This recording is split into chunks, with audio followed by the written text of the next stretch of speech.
Catherine, my sister Catherine, was getting older, a lot stronger, having more behavioral issues. Of course, here I was, an infant and toddler in the house, and it was becoming a danger to me.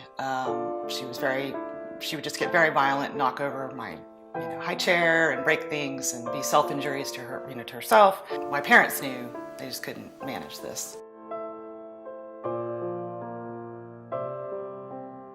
She really thrived under the structure. She had a job she was really proud of, and it was a community for her, and she really needed that routine.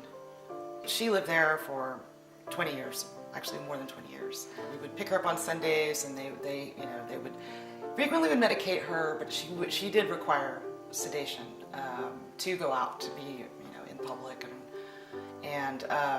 but we would always stop and Baskin Robbins, pick up ice cream. She was basically a sweetheart when she was not having a temper tantrum.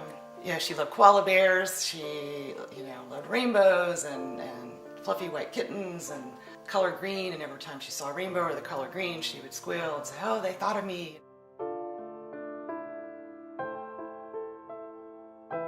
According to her last evaluation, they decided that supposedly she did not require that level of care anymore, that it was too expensive, that technically it was not supposed to be a permanent residence for her, that this was more like a school, and that it was time for her to move on into the community.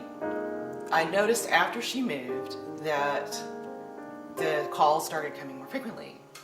She started calling almost every day, and this, I figured, well, she's probably adjusting, I hope she's not lonely, and that she just has more access to a phone, and we all just sort of trusted that this would be best for her.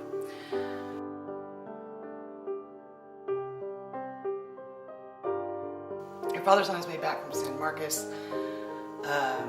Catherine was on life support. She was found brain dead, and that he had to pull the plug on her.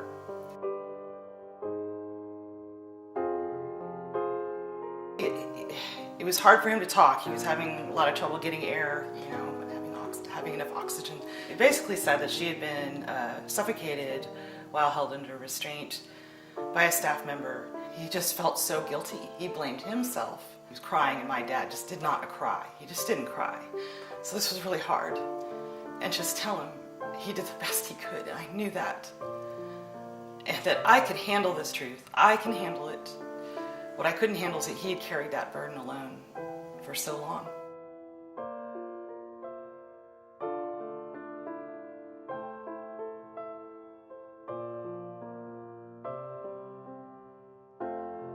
Boy, it hit me just being on the campus again for the first time in so long, and just all the families and all the stories, and the fear in their eyes, and it just overwhelmed me.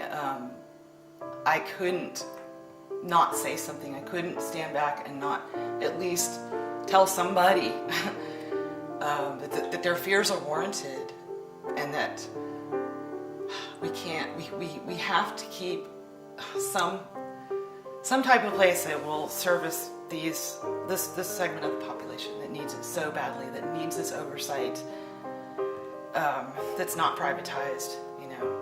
I don't want anyone to have to go through what my father went through and now my family is going through. I've become so close to a lot of the families through this process and getting to know them and their loved ones, and I really don't want this to happen.